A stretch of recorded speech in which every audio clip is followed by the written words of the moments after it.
we're going to bring in Michigan City assistant coach and the new coordinator over there.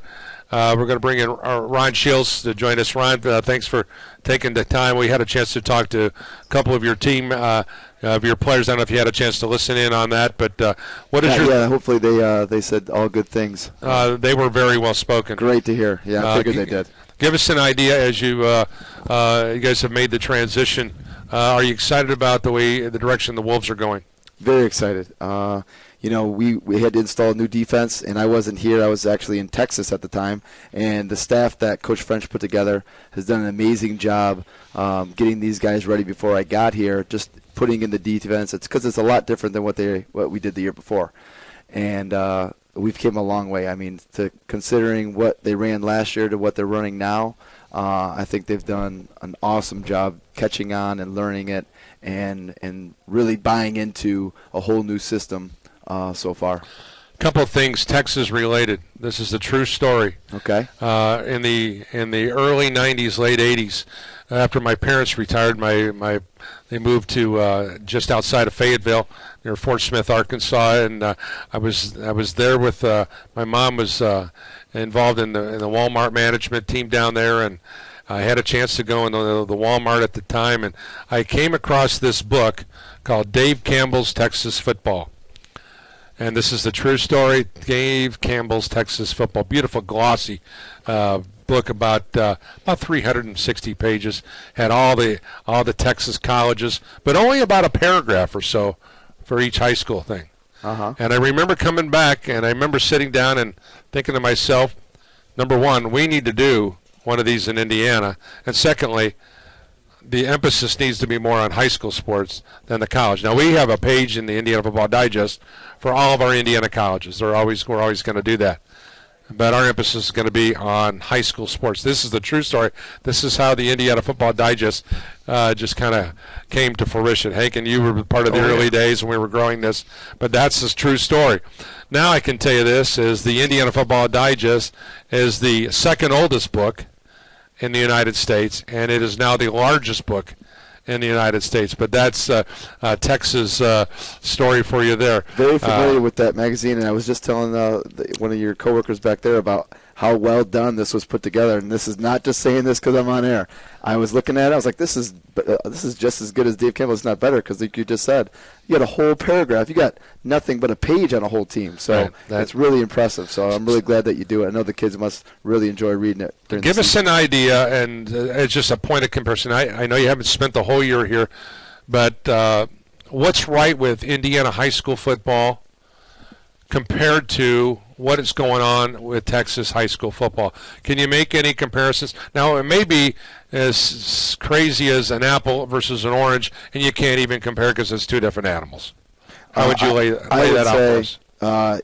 Indiana's doing a great job. I was very surprised coming from Michigan, where you don't get to do anything in the summer except 7-on-7 with helmets. You don't do anything in the spring. In Texas, they have spring ball, but they don't do anything in the summer but lifting and some 7-on-7s, which coaches aren't supposed to be at. It's supposed to be ran by somebody outside of the coaching staff.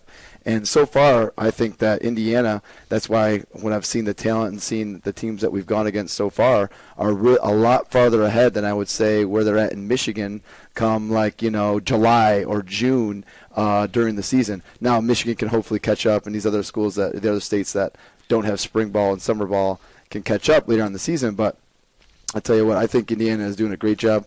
The officials came and talked to us at the Penn scrimmage, so we knew what was going on with that. And no, I think that Indiana with the book and just the way that the kids are really into it and having the chance to practice early on, I'd say Indiana Northern football is a high class. It's high-level football, no doubt about it. Well, I don't know if you've had a chance to go back and watch any of the Wolves games on tape last year to see the type of caliber of teams that they're going to be matched up against. And that doesn't even include the two non-league games.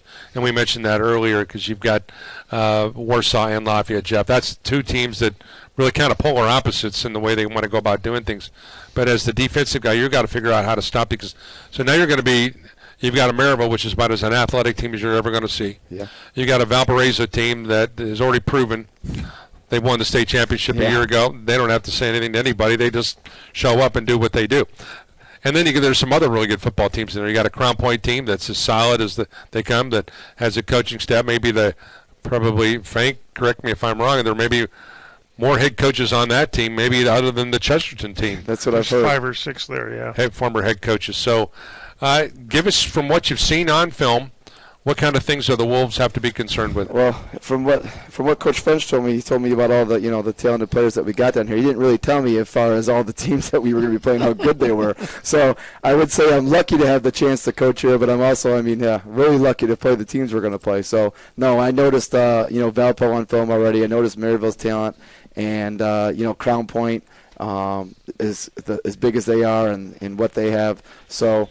Yeah, I think it's a real challenge for me and our defense, knowing that what happened last year to what we're going into this year, knowing the teams and the non-league games we're going to play, and talk about a game that you're going to play right off the bat that's different than any other game we're going to play for a long time, which also makes it tough on the defense. But I think the kids, I think they're going to be up for the challenge because of the way they've been practicing and the way we've been preparing all summer. They're looking forward to everything that's going to come at them from all different angles. And it's going to be tough. There's no doubt about it. This is probably one of the toughest schedules that I've been a part of in my coaching career.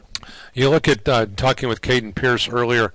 He talked about some of the players that they're going to have great games each and every game out on the defense. But just talking about game one against Bart Curtis's football team, when you're playing an option team. The way they run the option is well schooled as anybody. So assignment football is got to be at a premium. So it's their first go around, and there's going to be one or two plays that somebody's going to be out of position, and those things are just going to happen. So talk to me about, and the final question here is that where are you at from a teaching standpoint early on with this group? Because it'll be real easy to get their confidence destroyed if you get mutilated the first time out. Make no mistake about it. But once again, you got to think about this. It's got to be this for the long haul. Yeah. Bart's group can make you look real bad, and then next week you got Pat Shanley. They're going to throw it all over the yard, so it's going to be run and shoot. It's crazy. No. Yeah, like I said, Coach French has put me in a great spot this right off the bat. And I would say I think the players they're hungry from last year, so that's one thing that you're always looking for is kids that are hungry, that want to run to the football, and that's one of the number one things that we're trying to do is just play football a certain way. And now going into playing this Bart Curtis, who's 8 all-time in wins and runs this offense better than I would say anybody about in the country, because I've seen Permian, I've seen Midland High, and I've seen Bedford back in the day when I was in Michigan that ran this offense, and he runs it just as good as anybody I've seen. So it's a heck of a challenge. Yes, we could get our teeth kicked in real fast and have to regroup and get it going again. But I think that where we're at after today, and hopefully by Friday, if we just get a little bit better each day, I think that we'll be ready to at least play football the right way. And then hopefully by Friday, we've got our minds right and our eyes right and looking in the right spots so we can play a team like this that's completely assignment football in the right way. Hank? I think you're going to come back in a couple weeks and say Ames Field is the coolest place to play a home game. I really think it's a special environment. They pack them in there. It's just a really neat game day experience. I think once you see a real atmosphere there, I think you're really going to enjoy coaching Indiana high school football in the Duneland Conference. Ames Field. Obviously, you have Warsaw with the option attack. Then Lafayette Jeff's going to bring that breakneck speed at you. Absolutely. No huddle, go, go, go. So you guys got some great challenges to prepare yourself for the Duneland Conference. I'm looking forward to it. Thanks for stopping by, Ron. Yeah, thank you. We're going to take a 2-minute timeout, come back with more of the Kickoff Classic live here from Cuban Networks right after this on Regional Radio Sports. Podcast is brought to you by the Regional Radio Sports Network, your ticket to the best seat in the house since 1992. The United States Marine Corps, the few, the proud, the Marines.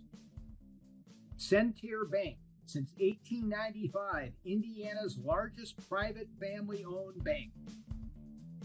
State Farm Insurance, like a good neighbor, State Farm is there.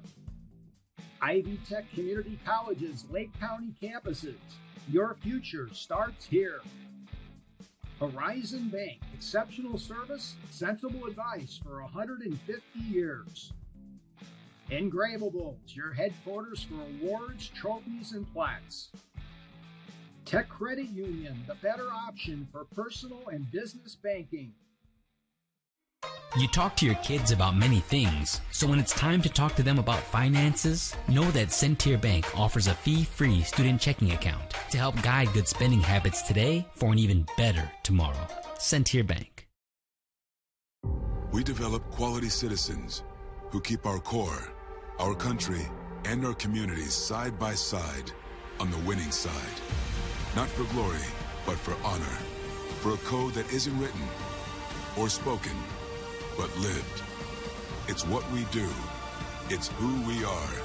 It's the battle cry of our fighting spirit. Battles won. See all the battles Marines fight to win at marines.com. Presenting the Horizon Bank elevator pitch. Why aren't we telling you about ourselves?